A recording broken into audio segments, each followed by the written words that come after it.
What is going on, Internet? This is JD coming at you with another video from Redskins Rant. Hail to the Redskins. It's another video. It's talking about the season. Season ended. So I'm going to talk about a few things. It's going to be a little longer video because there's a lot of things to talk about when it comes to the Redskins. Plus, I'm going to be like Rookie of the Year, who I think the MVP is, so on and so forth like that. So without further ado, I'm going to go ahead and get started on the Redskins. Redskins season, 7-9. Honestly, with everything that transpired this year when it comes to injuries, I'll take 7-9. If we had to go back and replay some games, we probably could have done a few things different. If calls would have went a different way, we are easily a 10-6 team if we were healthy. So, not so disappointed. I'm not disappointed in the season as much as I'm just disappointed we got injured. So, I'm a little bit more optimistic than most people. Most people don't understand that you can't play football and not have your best players consistently and be successful, considering other teams are going to have their best players. And in a lot of positions, except for like a couple games, we are in a position to win, even though we didn't have as good a team as other people. I still stand by this. The second we actually signed Clinton Dix was the turning point in our season. We had a defense that was good at disguising our weaknesses. And Greg Minuski did a great job of scheming beginning part of the season and planning all season or throughout the off season, the preseason, and so on, hiding those weaknesses. For example, one of our biggest weaknesses is we can't cover people out of the backfield. The best strategy against the Redskins is clear out and throw to your running back out of the backfield. Zach Brown and Mason Foster were not good at covering people out of the backfield. So that was one of our biggest weaknesses this year. We did a better job of covering tight ends. Not good, but better. Covering tight ends. We did a better job of stopping the run for the most part. And then when we got Clinton Dix, our defense, and you can look at the game film if you don't believe me. Go back and watch the aggression of our defense compared to the before Clinton Dix and then after. I think when we got him, we were 6-2. I think we got him when we were 6-2. Since we got him, or we were 5-2. Since we received him, since he came on our team, we're 2-7, which is not nowhere near where we wanted to be. Now there's also other factors played in that. We had a quarterback break his leg, but two quarterbacks break their leg actually. Offensive line, the entire offensive line went down. So there's a lot of factors that went into why we lost, but it's just not something to me where I feel it's something where I've heard some rumors as to why we get so many injuries, and I'll get into that here in a minute. But I'll stand by this. I still don't think the Washington Redskins need to be getting rid of coaching or getting rid of Jay Gruden. They can change other things. They can change Greg Minuski. It took Greg Minuski. He never did get that defense right again once they added Clinton Dix. So you can blame him. You can blame all the players. I'm looking at my computer screen if I keep looking away. So you can blame him if you want, and I do. But again, the Washington Redskins offense wasn't at full strength. I mean, I think we were like 27th in total offense this year. We had a quarterback break his leg. We didn't have our starting running back. We had to play an aging backup, Adrian Peterson, which he played well. So I'm not going to get on him about that. He played very well. We didn't have Darius Geis. We didn't have Jordan Reed near the end. Vernon Davis didn't have a great season. We didn't have Richardson when we paid a lot of money for Richardson. We didn't have... Dotson played, and he had his moments. I'm so on the fence about him. He has moments where you're like, yeah, that guy can play, and then there's moments where like, what are you doing? The the game we played against Titans, we have a slant route, and he just stops dead in his tracks. And we throw a pick when we're driving to score to win the game. And just stopped dead in his tracks. Last year, a play that stands out to me, and this is like the maddest I've ever been, is we're playing the Chiefs, and I don't like Kirk Cousins, but Kirk Cousins throws a dime, throws it perfect, where no one can get it but Josh Dotson. He catches it, and because he puts his arm down to brace his fall when he comes down with the ball, he loses it because he only has one hand on it. You got to cradle that and take the hit, man. It's a game-winning touchdown. Game-winning touchdown. But I digress. So the defense, however, has no excuses why they're bad. I understand why they're bad, but that's not an excuse. You need to get Clinton Dix up to speed quicker, or you need to not play him until he's up to speed. We had other players that were playing just fine. We didn't get rid of a guy once we signed Clinton Dix. We could have played those other guys until Clinton Dix got acclimated. Okay? So, Greg Minuski, it says there's a bunch of coaches out there that are looking for jobs. If I had my choice, I would take Todd Bowles, but I'm pretty sure he just got signed. He used to He used to coach with Bruce Arians in Arizona, so I'm pretty confident he's going to Arizona, or he's going to Tampa. So if he hasn't been signed yet, that if I was a bet, I'm a bet man, so I would bet probably $50 that he's going to Arizona. You have Greg Williams, which that would be my pick, honestly. I think Greg Williams would actually be a pretty good pick, and if Jay Gruden sucks, you can push Jay Gruden out and elevate Greg Williams to head coach, because Greg Williams, I thought, did a tremendous job taking over for the Browns this year. So that's just my personal opinion on that, but I digress. Those would be my two picks, unless we can get, one other coach I saw, and I'll go through this a little bit and just kind of go through some articles on some Redskin groups I follow. But one of them is, okay, so I'm going to go through this article, Simulating the Redskins offseason, one of the things, coaching staff. I hate to say this, but I think we need to start parting ways with some coaches. I heard a report, and this is from an insider, that Bill Callahan, the reason why our offensive line gets injured so much because he pushes them too hard. He pushes them too hard, and it makes them more susceptible to injury. Which, we haven't had as many injuries in the offensive line until Bill Callahan's got here. He's been here since what? Last 2 years? And we got decimated last year, decimated this year. Maybe, and there's also a strength and conditioning coach we should probably get rid of. So, Jim Tomsula is another coach that's thinking about leaving. I think we should keep him. Okay, don't get rid of him. I think Jim Tomsula is a pretty good defensive line coach. I think we if we get rid of anyone, it needs to be Bill Callahan, Greg Minuski. We need to bring in an offensive coordinator. The only exception to this rule that I've heard that the Redskins could acquire, and if we get this, I would be okay getting rid of Gruden, but I really don't want to. And here's why.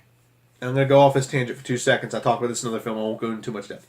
We were 7-9 last year with a good quarterback, and I'd say that in quotes because I don't think Kirk Cousins is a good quarterback. I think he knows how to get yards in this league.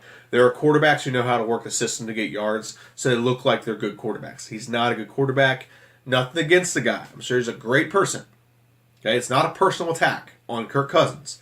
Because Kirk Cousins fans get all butthurt whenever you insult or comment or say anything about their favorite quarterback. But Kirk Cousins is not an elite quarterback by any sense of meaning. He's barely mediocre. Yes, he puts up 4,000 yards a year, but he can't win against winning teams. He can't win at all. He left our team decimated by injuries, no receiving core, and our coaching got him to 7-9. Without Kirk Cousins, we went 7-9 this year with all the injuries and decimations we had without Kirk Cousins. What does that show you? In the year before that, let's go to the year before, not last year, the year before that, where we went 8-7-1. With everything that went Kirk Cousins' way, healthy offensive line all year, 2 good tight ends, 2 1,000-yard receivers, a 1,800-yard rushing attack. Kirk Cousins goes 8-7-1. So he is not. What this proves is, first off, I think Jay Gruden is a gem coach. I think he's a coach that we actually get talent healthy. We're gonna freaking do some things. Because you're going 7-9 with 4 stringers in the NFL. What can that coach do with some healthy guys? Okay? That's what people don't understand, is what is that coach going to do when he has healthy guys? Here's why Bill Belichick is such a great coach. It's because no matter who's in the game, the team always wins. Now, obviously, you can't compare Bill Belichick to Jay Gruden. That's just asinine. But, I don't know that number. I need to put this on silent. Sorry, Internet. I'm usually never get anything, but I'm popular right now, I guess. There we go. Silent now. Okay? So, you don't want to compare the two, obviously, but if you're getting injuries and you're going 500 in the NFL, where the best football players in the world play football, and you're playing with 4 stringers, 4-string quarterback, 4-string offensive lineman, 4-string, not even number ones and come up on already number 2 receivers, What can that guy do when his team is healthy and like 100%? This is why he was frustrated with Kirk Cousins, is because he gave Kirk Cousins everything, and Kirk Cousins couldn't get the ball in the end zone consistently, and we had to settle for so many field goals the year he played. Okay, now everyone will comment on the defense. I'm not getting into that. I'm not going to get into that tangent. They're wrong because the defense statistically was exactly the same from one year to the other, and some people still want to just make excuses and say Kirk Cousins did that. I'm not going to get into that. I'm going to focus on this right now. I just want to go off that tangent. This is why you don't fire your coach. So this is what they say needs to happen in the offseason for the Redskins. One, coaching changes. Makes sense. Maybe not the head coach. Definitely not the head coach. It's not someone I want. But Bill Callahan, Minuski, maybe Jim Thompson was out. Apparently, defensive line coaches or defensive back coaches out. Roster cuts. I'll go over that in a minute because I actually have our salary cap up. Free agent signings. Yeah, we need to get some re-signed players. I'll go over that in a minute. You know, I'll just go over it now. So here's what we have free agent wise on our team. So I'll just go through the list of them all, and I'll just say if I think we should keep him, dump him, not sure. Ty Nsekhe, if we can get him cheap, keep him because he's a good backup. Clinton Dix, if we can get him cheap, keep him. Because prior to trading to us and having the entire scheme changed, he was an all-pro. He was the second statistical best line or safety in the NFL, and like DJ Swearinger was like number one. So Pramel McPhee, he didn't do bad this year. I'd say sign him if you can get him on a low contract. His salary, it says like $1.8 million. I'd give him that for another year. That's not a bad salary for him. He did pretty well this year. Preston Smith, if he's cheap, yes. If he's cheap, yes. Adrian Peterson, I'd like to say yes, but it's going to be difficult. He's not going to be happy next year because he'll be splitting carries with Darius Guice. Darius Guice will come back. Maybe keep him around as a mentor if he's okay with that role. Austin Howard, let him go. Mark Sanchez, let him go. Josh Jackson, if we can get him cheap, keep him because he's still a decent backup. Tony Bergstrom, let him go. I hate linemen over the age of 30. I do not like only one lineman I think we should keep over the age of 30, and that's Trent Williams. And I really think we should keep him only because we need to have him play good for a few games and trade him. Trade him while he has value. We might get some good picks out of him before he really gets decimated as a player. He still plays an all-pro level. Whenever he's in, no one gets sacks on him. We need to trade him when we get the chance. I'd hate to do it because he's like a Redskin lifer and he's like been great all year. I mean, his whole career. But the point is, you gotta trade someone a year early rather than a year late so you can get more out of him. Michael Floyd, let him go. Jonathan Cooper, I don't know who that is. Let him go. Luke Bawanko. These are just guys we signed off the street whenever we got injured. So Marcus Smith, let him go. Zach Karen, let him go. Or Marquise Flowers. If he's cheap, keep him. Ari Kalonaju, sign him. He's cheap and he's 27. Zach Vigil, keep him. If he's cheap, keep him. Maurice Harris, keep him. Byron Marshall, if you can get him cheap, keep him. Let Rob Kelly go. Carlos Henderson, let him go. And Adrian Stewart, let him go. So those are guys I think we should, sign if we can get cheap. But I'm not giving anyone big contracts. No one on this team deserves a big re-sign.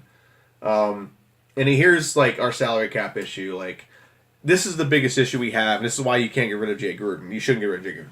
Because we have $15 million going off the cap just in Alex Smith. So if Alex Smith doesn't come back, he's gone. That's $20 million or $15 million gone as of this coming season. So we're down $20 million. I think we owe him 20 because $5,400,000 was prorated. So that's $20 million we're down on the salary cap. Hopefully he can come back and actually, give us a couple extra seasons while we bridge the gap between him and whoever we draft to replace him.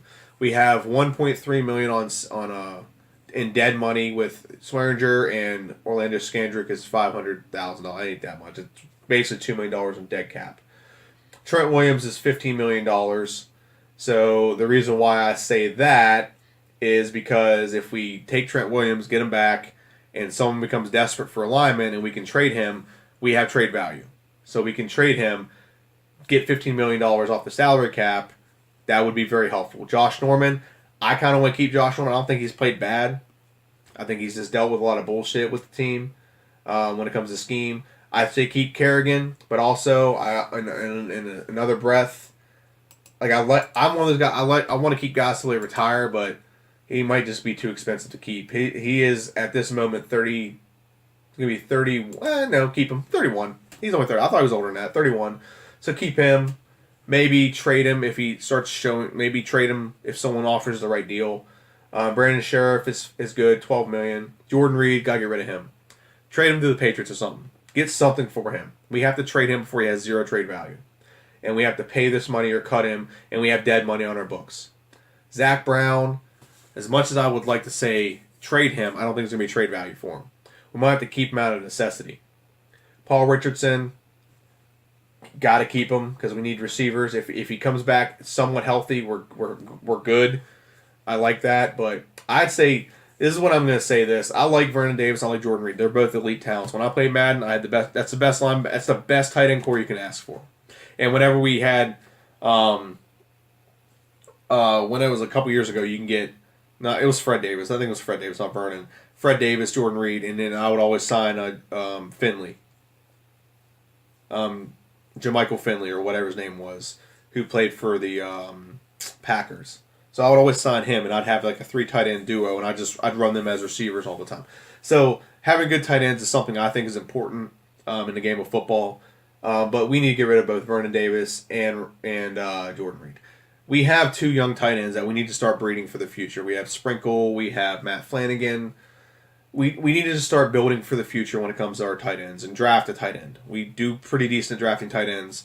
So let's not waste that's for our tight end group alone, that's over $15 million. Let's not waste that money. Okay?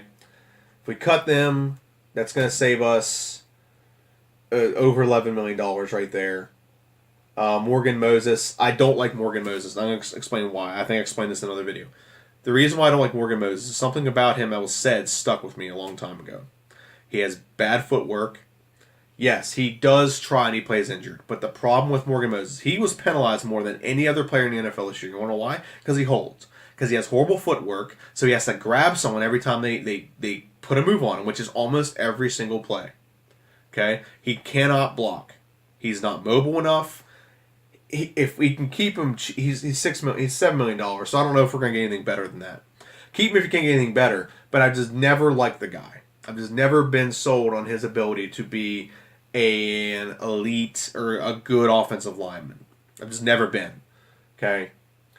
Stacey McGee, don't cut him. He's a decent player. Quentin Dunbar, decent player. Keep him. Thompson, trade him. He gets injured all the time. I'd like to keep him. But if he gets in, he just gets injured way too much. We need to stop playing guys that keep getting injured. Colt McCoy is if he comes back healthy, keep him. Actually, get rid of him because we need to draft a quarterback for the future. And if Alex Smith comes back, we can't have 3 quarterbacks. I mean, we can't have 4 quarterbacks. We can have 3 if we're worried about Colt and Alex. Payne, obviously keep Payne. Payne had a great rookie year. Congratulations to him. Dotson, he's only worth $3 million. So $3 million for I see him as a number 2 receiver. That's not horrible. There's no trade value for him, so you can't trade him. If you cut him, like pretty much most of his salary doesn't save you much money. It saves you $600,000. So it's not worth it to cut him. Just keep him. See if you can trade anything if you really want to get rid of him. Jonathan Allen, he did great this year. Nothing against him. Dustin Hopkins, he's worth every penny. Worth every penny. Did great this year. Tressway, probably the best punter in the league this year. I don't think he had 1 touchback. I think that's astounding to me. Mason Foster, cut his ass. You can cut him and save $2.2 million. So let's get rid of him. Get him out of there. Ron Anderson, keep him. He's still young. He's still, still improving. Reuben Foster, keep him. You can literally cut the way it is right now. You can cut him and save every dime if he is any kind of trouble. You can cut him and save every dime. Keep him. He's going to replace Mason Foster anyway. Nick Sundberg. Double check and see what position he is. I think I know what long snapper. Okay. Yeah, I guess keep him. Darius Geis, obviously I keep him. Fabian Moreau, keep him. These are all cheap contracts, so none of these I'm going to say too much about getting rid of. Darius Geis keep, Monroe keep, Jerron Christian. That's who you need to breed to replace Trent Williams. If you're going to look to trade him or eventually going to retire, Shamaje Perine, get rid of him. Get rid of him. Adrian Peterson, Geis, Thompson. That's all you need. Maybe Byron Marshall. Get rid of him. Marquise Flowers, if he's cheap, keep him. Monte Nicholson, keep him. Troy Apke, keep him. He's cheap. He's going to be healthy. He'll get an opportunity this year. Matt Ioannidis, keep him. He's a good player. I like Matt Ioannidis a lot. He's got a lot of playing time. He's young. He's 26. We're gonna have him. We're gonna have another. We have a great young defensive core. If we just get them playing together, we are going to be set. That's what That's what a lot of people don't understand. Is our defensive line, defensive backs, and even linebackers, except for like Kerrigan and Norman, are all young. They're all young players. We're not going to have aging guys in our defense. DeShazier Everett, I guess you can keep him. He's cheap. Jeremy Sprinkle is one of the tight ends I say we need to keep. Okay? Chase Roulier, keep. He was a really good offensive lineman this year. Josh Harvey Clemens, keep. Robert Davis, get rid of. Josh Housley, keep, I guess. Brantley, doesn't really matter. I mean, a lot of these guys don't matter. Tim Settle is another one I like. Tim Settle's a good one I like. Maybe we can play him on a defensive line more. Go to a 4-3. Or we can play him at an end. He's fast enough to play end. And we can just be more stout up front and put Jonathan Allen in more of a stand-up role, maybe. But, yeah, you don't get rid of good players at Donis Alexander, keep him. Sean Dion Hamilton. We have a lot of Alabama guys, damn. Stroman, he needs some work. I don't say get rid of him because he's young and he's cheap. So we can obviously build on him. Trey Quinn keep. Trey Quinn had a great... he was great until... God, why'd he get injured? Danny Johnson, cut. McKenzie, cut. Miller, cut. Flanagan, keep. And then 51, cut off. I'm not going to get into that. Those are guys that... I do think we need to get Cam Sims back if it's at all possible because I think he was we stupidly let him go. But those are our free agents and things like that. So we could literally save ourselves some money and really put some decent play. If we build the young players we have, we're going to have like a Vikings-like defense last year where they have young players on young player contracts and they have a lot of cap space to add extra weapons. We can do that. We just got to make sure that we're healthy and we got to make sure that we're the guys are being put in a position to be successful. That's one of our biggest issues we're having right now. So, $20 million in salary cap. Let's see what that post says. We should be doing re-sign players. I'm not going to get into that. Key departures. Not going to get too much into that. I'm not going to go over what we need to draft either. Not until I see what we do in free agency. So, yeah, I'm not going to worry about it. So, the next thing I want to go over is, obviously, Redskins got to draft a quarterback. We got to replace, at least bridge the gap between Alex Smith and whoever we get. Okay, we got to bridge that gap. So there's a couple options that I'm reading online. First round options. Everyone keeps saying Drew Lock. I don't think Drew Lock is going to be a first round pick. Drew Lock, he's good, but his completion percentage this year wasn't very good. Now it does say in the notes here, it says very in like bold italics, like this guy had a lot of receivers drop passes. Okay. But he's 6'4", 225. He's durable. He's played all 4 years. Great pocket awareness. Senses the pressure pretty well. That's what it says about him. I personally think he's a good pickup, but I wouldn't spend a first rounder on him. Maybe second, but I think a third round would be ideal for when we need to grab him.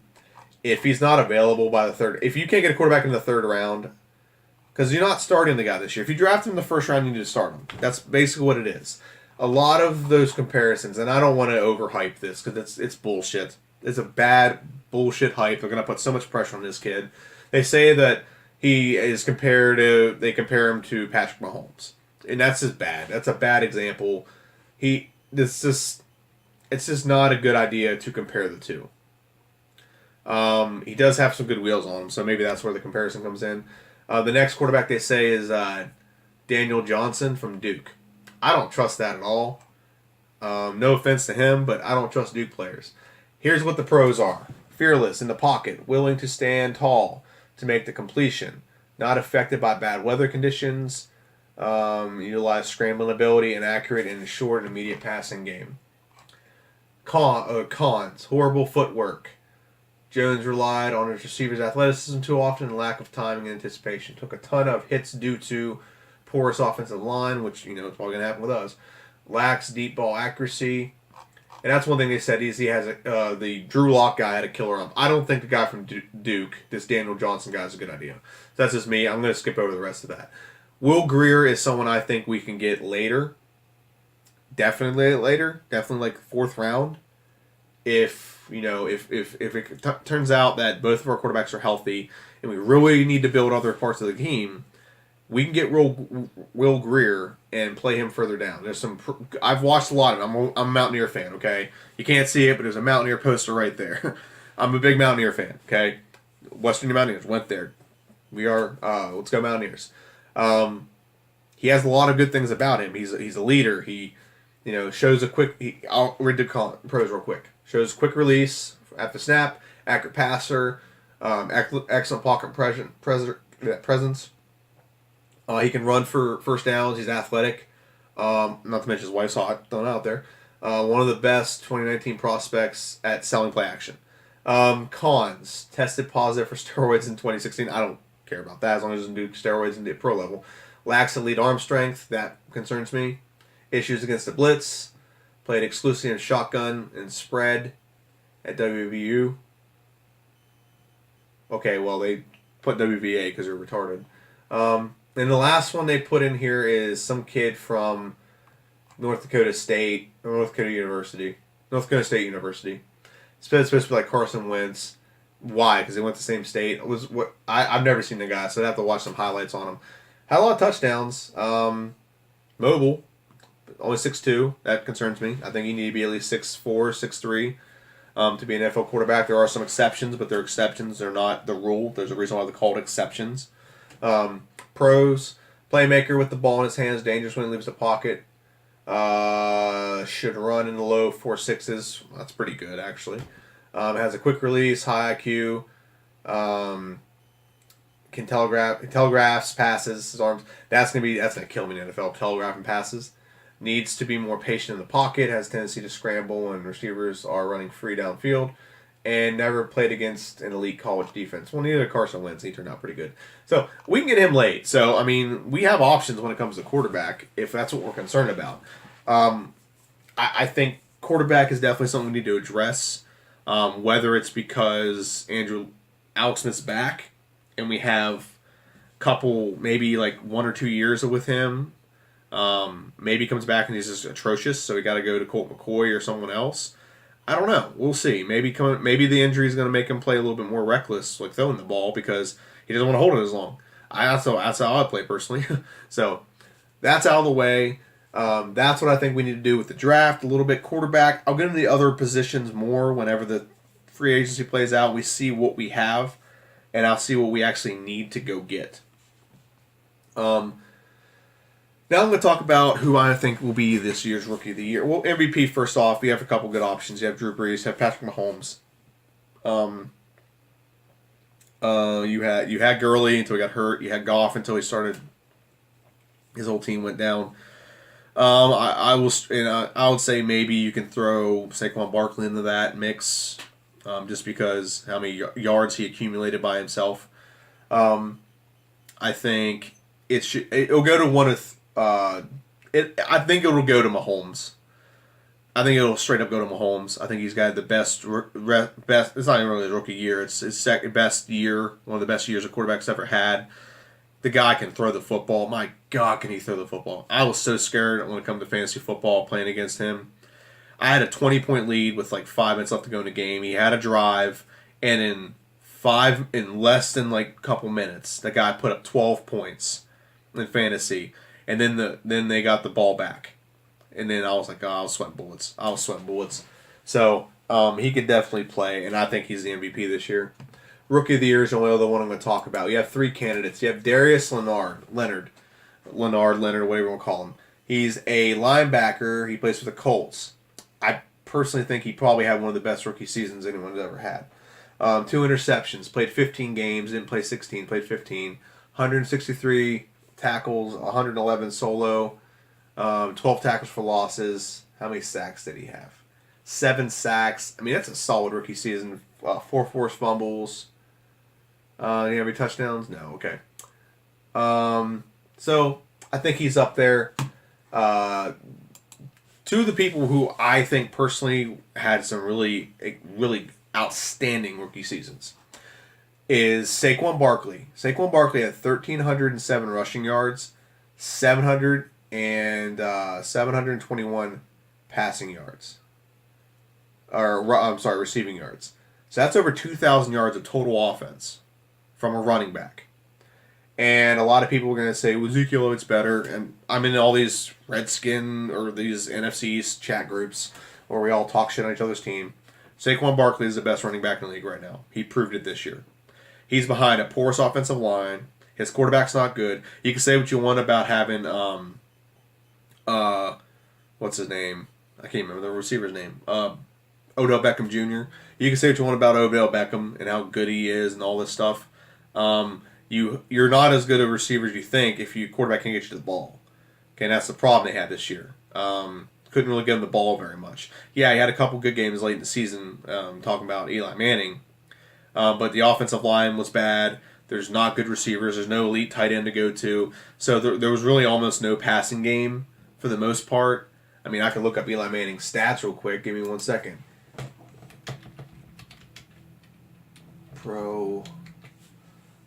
So if you want to know where I'm getting my stats, Pro Football Reference is my go-to. I'll get his stats for this season right now. I got some sorry. His stats this year, I mean, he still had 4,000. Wow, actually, it's more than I thought. 4,000 passing yards. Only had 21 touchdowns, 11 interceptions, 12. No, that's not fumbles. How many fumbles did he have? Rushing. And he had 7 fumbles. So, typical Eli Manning, double-digit turnovers, 21, not very good, I'm sorry, he's just not very good. And they gave him an extension. Yeah, he got a lot of yards, but you can tell that had to have been in garbage time. And hell, 800 of that was almost to your running backs. So, but anyway, I digress.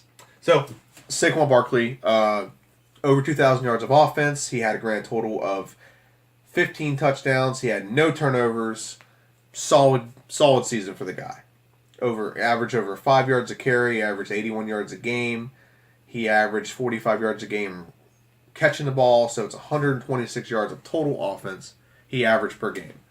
That's not production you can get. You're just going to get from anyone else. So that's Saquon Barkley's numbers. And Baker Mayfield, who I think Wax is going to get it, and here's why, is Baker Mayfield only played in 15 games, or 14 games. He only started 13, and he only played at one half of one of those games. With all that, he ended up getting 3,725 passing yards. His rookie season, 3,725 passing yards. Okay? 27 touchdowns. Yeah, he had 14 interceptions, but he's a rookie. Okay? Let's see how many rushing touchdowns he had. No rushing touchdowns. He had a couple fumbles. But I really believe that if he'd have started the season, they'd have beat Dallas, or they'd have beat the Steelers. They'd have won week 2 against the Saints. And he'd have almost 5,000 passing yards. You add in, let's just say, 2.5 more games. So he's averaging, what was he averaging? Actually it shows me that much. So if you throw in his average of 2 more games, passing, let me see what his average was. Not showing me the average, damn. Maybe it's just because he's a rookie. Oh, okay, there we go. Passing yards. He averaged 266 yards a game. So let's say you get two more games. That's 532 yards. Okay. 532 yards. Add that to what he already has. So 5,032. So that's 4,200. and like 70 yards or 50 yards, and then you add in another half a game, so that's another 100. Just say another 130. So you have almost 4,500 passing yards. That's what he would have done, and he knew telling how many more touchdowns he'd had. So that's just my opinion. Any one of the three will win. If I had to bet my money, though, that I'd say Saquon Barkley will get it. That's he's personally I think should get it. It'll probably go to that Leonard, Denarius Leonard, just because that's just the way the NFL is. They're gonna give it to him just because he had a lot of tackles. So any one of those three wins it, and I'll be okay with it because all three of them play great. So the last thing I want to go over is a couple of things I came across, and one of them it just I don't know, triggered me, I guess. One of them is a picture, and I'm gonna try to post it up here on the top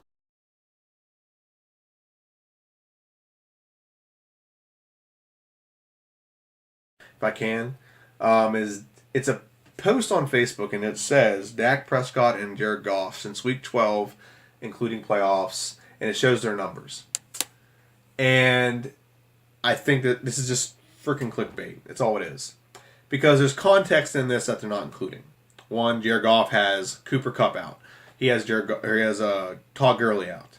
He has Woods has been injured all season, or off and on last few weeks. So all these guys are injured, and you're not going to mention that. You're just going to post this picture comparing stats. There's a thing called context. Okay, if we compare the entire year stats of Goff versus Prescott, Goff has 1,000 more yards, has 10 more touchdowns, so on and so forth. And Prescott has a lot more fumbles and interceptions. Okay? So there's context here. If I posted that, there would be people commenting, oh, but Dak Prescott didn't have any receivers until Amari Cooper got there. I'm like, okay, fair enough. But as soon as Amari Cooper got there, Cooper Kupp goes out, Woods goes out, Gurley goes out, so on and so forth. Okay, you gotta have context here. This is just clickbait. It's posted. I don't mind people posting things that are factually incorrect. It's when people post things intentionally to mislead people. Okay, do a little bit of fact checking. This is posted solely to mislead people. That's exactly what this post is for. It's not a post trying to educate people on statistics of things. If it said that Dak Prescott at full strength versus Goff at full strength and their numbers are compared, yeah, that might be a better comparison. But you're comparing one when he's lost two of his running back, which is one of the best running backs in the league, probably third best. You got Barkley, you got Saquon Barkley, Ezekiel Elliott, and you have Gurley. Those are the three best right now. And you're losing one of the best running backs in the league, and you're one of his best receivers too, Cooper Kupp, and you're not gonna throw that in this mix of why he's not being as productive a quarterback. That just doesn't make any sense to me. And so I got an argument with. I'm not gonna get into the argument part. So that was one of the issues I had with that post. Now here's one more post I had, and I love this post because I don't like Kirk Cousins, and I love it whenever stuff comes up where Kirk Cousins is. I'm just gonna go into it. Kirk Cousins, he had over 4,000 yards passing again this year. He had, I think he had 30 touchdowns, which probably I think is his career high. So congratulations to him. He also had a lot of fumbles, which he always has. The NFL's defense, the NFL'd every defensive player. They surveyed every defensive player, I'm afraid that. And every defensive player gave their opinion. It's anonymous, so no one gave their opinion and said it. On who the most overrated quarterback is. Kirk Cousins was voted number one unanimously. Okay, it wasn't even close to somebody else. And the most underrated is Cam Newton. So, and this is what I'm get to with people. And they're like, "Oh, we got rid of Kirk." Kirk Cousins just went to a Super Bowl team, a Super Bowl caliber team. They should have went to the Super Bowl. Okay, should have. I had money on them going. Okay, some of my best friends are Vikings fans. I love to see them go to the Super Bowl and beat the Patriots. I love to see that. I love to see a lot of my friends finally get Super Bowl because my team has 3. Our team has 3. Okay, the Redskins, and they don't have that many. Okay, they have none. They've lost 4. Okay, them and the Bills are the ones that lost 4 and never won a Super Bowl. Okay, and he went to a team that had an elite defense, has elite receiving core. There's no better tandem right now than Stephon Diggs and Adam Thielen. You argue with me if you want, but those two are the best receiving tight end tandem in the league right now, unless you want to compare them to Juju Smith-Schuster and Antonio Brown. That would be a good comparison. But those two are like 1-2 punch. Really, it is. They have a decent running game with, I think is it Murray? Yeah, I think it's Murray and Cook. Okay, you have a good tight end in Rudolph. I mean, he's been there for a while, but he's still a good tight end. The offensive line isn't horrible. You can scheme to fix that. I mean, Jay Gruden proved he can scheme to still be competitive. And the guy has all that stuff, and he still goes 8-7-1. He can't win it. He can't beat teams that are winning teams. He can't beat good teams. I'm not trying to. This isn't an opportunity to bash him. We're reflecting on the season, and that's one thing we're reflecting on. Why? He was our quarterback. He went away, and there's a constant debate, and it'll go on probably forever. What if we kept Kirk Cousins? Would we have gone to Super Bowl? No, we wouldn't have. You have a Super Bowl team that added him, and it got worse. That's all there is to it. It's like, I explained to people what statistically changed between the year that we went to the playoffs and the year we didn't go to the playoffs the very next year. Kirk had more yards, but we scored less touchdowns. We had more interceptions. We had more fumbles from Kirk. We had a lower completion percentage. So what statistically changed? Everyone looks at our defense. Nothing statistically changed with our defense. The only thing that changed was third down conversion. But those third down conversions didn't result in more points or it didn't result in more yards. Okay? So it didn't translate to the game stats. What translated was game stats. Kurt's game stats went down when it comes to percentages, scoring in the red zone, things like that. Whereas his yards might have gone up, which is great. Yards are fantastic, sure. It's almost 5,000 passing yards. Cool. He's like the first Redskin to do that. But you can't go off yards and say that makes someone elite. Okay? I said this in this argument with somebody earlier. You can't look at someone's stats and, like, for example, this happened a lot with Kirk, but I'll just say as an example. If you're a Redskin fan and you look at the box score of the game, let's say Alex Smith has 350 passing yards and we lose 20-30 or 28-38 or something. A lot of people who don't watch the game will just look at stats because they were busy or whatever, and it'll be like, oh, well, we lost because the defense gave up 28 points. Look, Alex Smith got 350 yards and like 2 touchdowns. It's obviously not because of him. Okay, well, maybe prior to the fourth quarter, what if Alex Smith only had 40 yards or 80 yards of passing? And he had 0 touchdowns, and he got both those touchdowns in garbage time. Now, does that change your opinion a little bit? That's what a lot of people don't understand about Kirk. They're going to look at the stats and they'll ignore the context of when those stats came along. That happened a lot with Kirk Cousins last year and the year before that. People would look at the stats of when we got of total stats and like, oh, look at that, 5,000 yards. Okay, but in all those losses, he got 400 yards and lost to Dallas with only like 2 touchdowns. He got 300 and some yards with a loss to the Eagles, and he only got a touchdown, but he had 3 turnovers, 2 interceptions, and a fumble, or whatever the case may be. So that's what people don't understand about context. There's context to it. The stats do tell a story, but watching the game tells more of a story, and it kind of it explains the stats. Okay, you can't just use the stats to explain the game. You have to use the game to explain the stats. Okay, it doesn't go both ways on that. You have to have the game, and you watch the game, and it explains why the stats are the way they are. Okay. It's like, for example, a couple weeks ago, who was it against? Was it against the Jaguars? I think it was against the Jaguars. I don't remember who it was exactly, so I may be wrong in saying the team. We were playing a team. I think it was Jaguars. I understand with that. We're grinding the game. Adrian Peterson has like 60 yards rushing or something like that.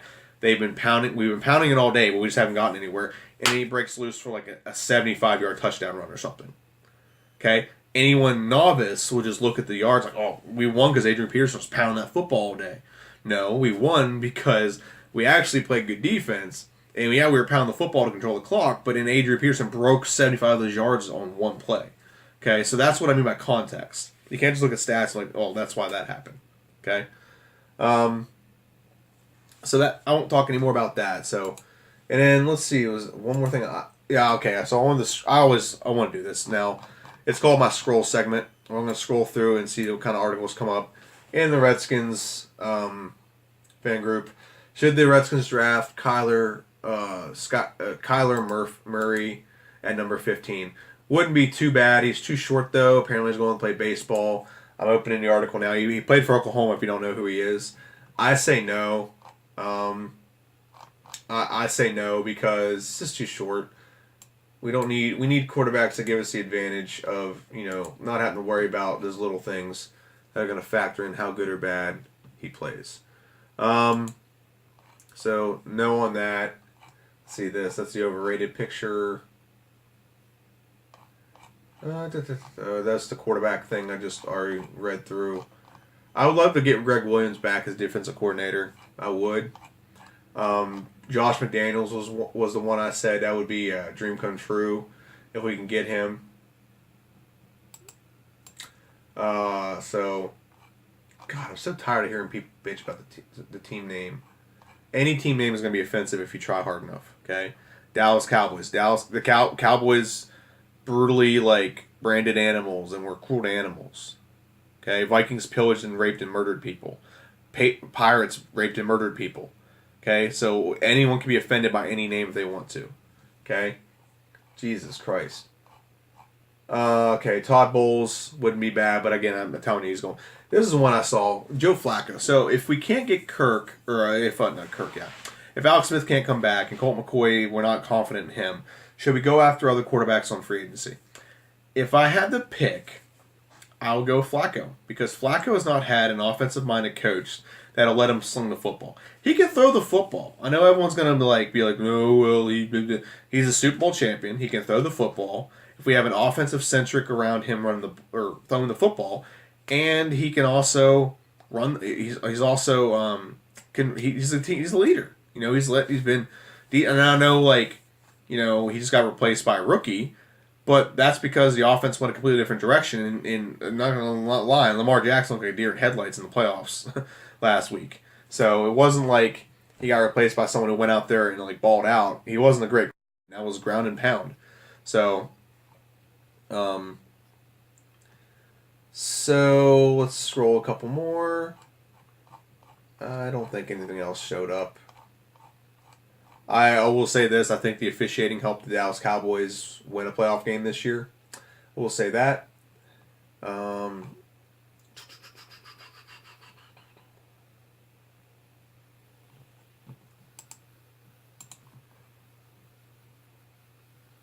Okay, just... and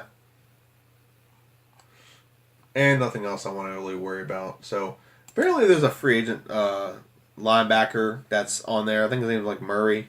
I think he played for the Titans.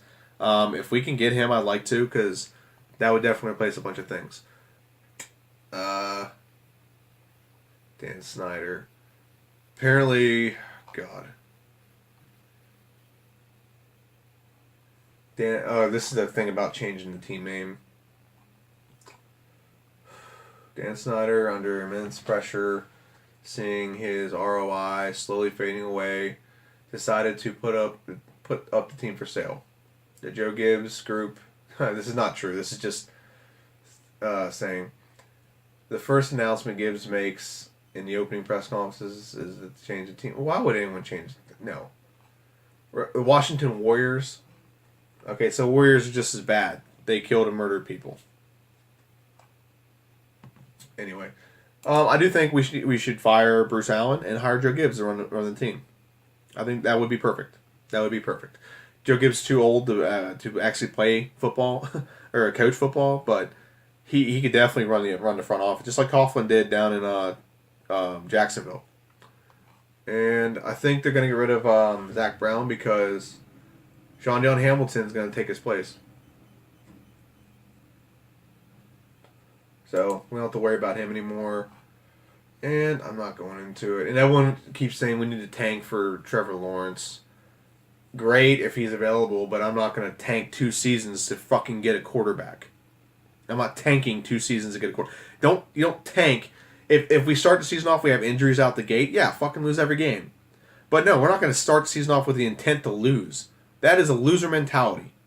Okay? We can get a quarterback. Teams have got... Look at what the fucking Chiefs did. They transitioned from Alex Smith. Okay? They transitioned from... to Andy Reid, who got Alex Smith, and transitioned to Mahomes. They went from franchise quarterback to franchise quarterback very quickly. Okay? We can do that too. We just got to be smart and pick somebody right. We don't need to wait 2 years for a guy who's a rookie right now, and he's a freshman, and he may still never pan out to be what we need him to be. That's a stupid thing to just want to tank for somebody. All right, so that's pretty much it. I'm not gonna get too much into anything else. Playoff predictions. I think the Cowboys play the Rams, so I think the Rams are gonna win that game, and I think the Saints are gonna beat the Eagles. I do not want to see either of those teams in the NFC Championship game. And the last thing, hopefully I can post that picture up right here. I'm gonna try to. If it doesn't post, sorry. If it posts, great. Last thing, oh yeah, the AFC. I think the Chiefs and Patriots. Chiefs and Patriots gonna win. That's pretty much it.